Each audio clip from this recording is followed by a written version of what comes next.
E aí pessoal, continuando nossa série aqui no canal, hoje a gente vai falar sobre o Gambito Blackmar Dearman. Então, o Gambito tem duas formas desse Gambito. Eu vou falar primeiro da mais antiga e depois eu vou falar um pouquinho mais da moderna, que é a mais popular. Tá? Então o Gambito Blackmar Dearman começa com D4, D5 e a forma antiga desse Gambito é o lance E4 aqui, tá? E aí depois de D por E4, F3. Um pouco qual é a história desse Gambito, né? Esse jogador chamado Blackmar não era Armand Blackmar, não era um jogador muito popular e conhecido, ele não era tão forte. Mas ele foi o primeiro a jogar e publicar análises sobre esse Gambito, por isso leva o nome dele. O problema é que depois que acharam a resposta mais forte aqui para esse Gambito, que é o lance E5, meio que o Gambito foi considerado refutado e nunca mais se ouviu falar então desse Gambito, né? Mas aí, um tempo depois, um jogador chamado Diemer veio com uma nova ideia dentro desse Gambito. Incluir os lances cavalo C3 e cavalo F6, e aí sim jogar E4, porque depois de D por E4, F3, E5 já não faz sentido mais. Por quê? Depois de D por E5, o cavalo está sendo atacado, né? Então, essa foi a ideia que ressurgiu o Gambito Blackmar Dearman, né? Então, vamos dar uma olhada aqui no que o preto pode fazer contra esse Gambito. Bom, o primeiro deles é aceitar. Vamos dar uma olhada no que pode acontecer se o preto aceitar o Gambito, né? Lance principal é o cavalo por F3. E aqui tem várias defesas aqui para o preto tentar. Mas assim, é um Gambito considerado meio perigoso, tá? Pior, mas perigoso. Então, por exemplo, o bispo F5 é uma linha completamente sólida, né? Desenvolve uma peça, controla o centro. E aí, por exemplo, o bispo D3, toma. E6 para terminar o desenvolvimento. E, E6. E aí, dama B5 cheque. Já meio que recupera o peão, né? Em seguida de dama B7, e aí, bom, segue a vida aqui.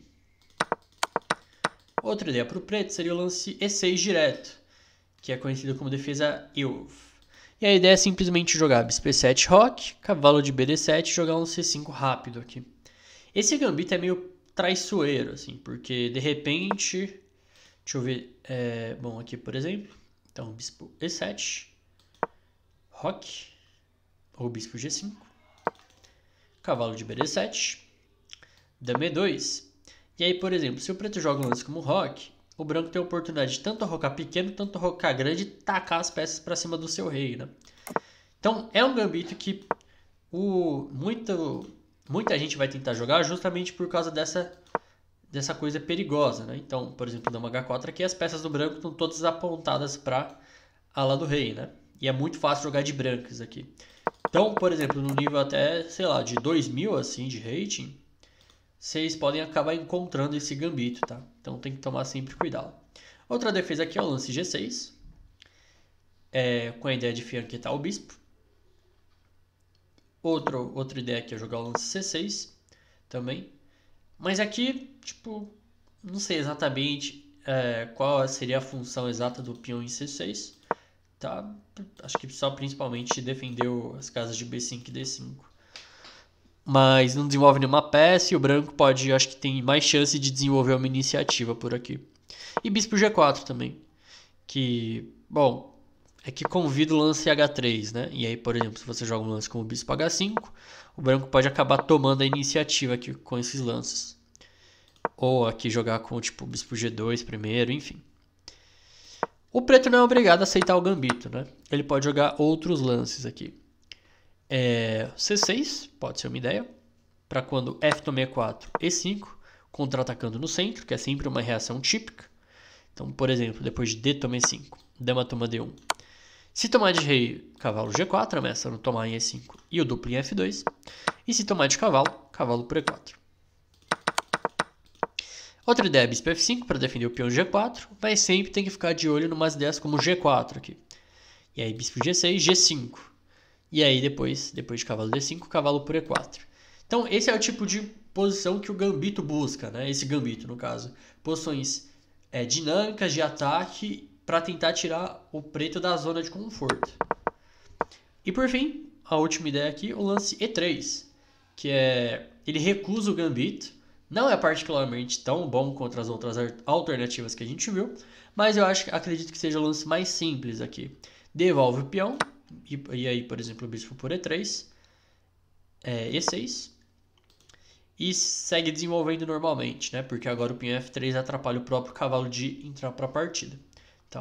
Então, a gente viu uma pequena introdução teórica aqui e vamos para a partida.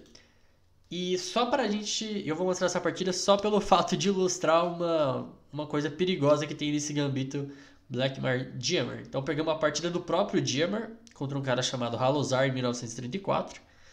Então vamos ver a armadilha aqui, uma armadilha bem comum aqui que podem pegar vocês de calças curtas, né? Então aqui o lance dama por F3, que a gente não viu na parte teórica, eu separei justamente só para a partida. Então dama por F3. A ideia é acelerar o desenvolvimento das peças na ala da dama, tá? Por isso tomar de dama. Mas assim, depois do lance bispo G4... Não, bispo G4 pendurou ali, né? Dama por D4. Bispo E3, dama G4, era essa linha que eu queria falar. Dama G4, dama F2 e E5. Eu não acho que o branco tenha compensação pelos dois peões sacrificados, tá? Ele não consegue rocar e são dois peões a menos. Mas aqui na partida o preto jogou dama B4, né? Permitindo que o branco roque. E aqui ele jogou um lance que meio que perde, assim. Que é bispo G4, que aparentemente é um belo lance, né? Um espeto aqui na dama e na torre. Aparentemente vai ganhar a partida, né? Na hora. Ganhar mais material ainda.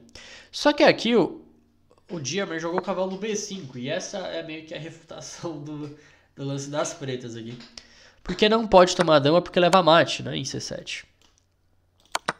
E ao mesmo tempo que o cavalo B5 ameaça esses cavalos por C7 mate, o peão em B7 está caindo. Né? A partida seguiu o cavalo A6. Se jogar dama por B5, comentando que as duas damas estão no ar, bispo por B5 é cheque, né? Então não dá tempo de tomar a dama em F3. Então seguiu o cavalo A6, dama por B7. E aqui só tinha um lance para o preto sobreviver, que era dama E4, né? Atacando o bispo e atacando a dama lá em B7. E a posição ainda assim é muito ruim depois de dama 6, por exemplo. Dama por E3 cheque, rei B1. E aí eu teria que jogar o lance como dama C5, porque se também deu. Dama C6 cheque, seguido de dama por A8. Recuperando a torre e o preto vai sofrer aqui, né? Só que aqui ele jogou torre C8. E depois de dama por A6 o preto abandonou. Tá? Então, essa miniatura aqui já mostra um pouco dos perigos do próprio gambito, tá? Mas se o preto jogar aqui no lance 6, dama G4 e depois E5, não vejo compensação nenhuma para o branco aqui. Ainda assim é discutível se o gambito Blackmar Diemer ainda pode ser jogável. Muita gente joga, é muito popular em nível do clube, porque por causa dessas chances táticas assim. Mas espero que nesse vídeo vocês tenham compreendido as ideias das brancas e as possíveis defesas das pretas, tá? Espero que vocês tenham gostado e vejo vocês no próximo vídeo.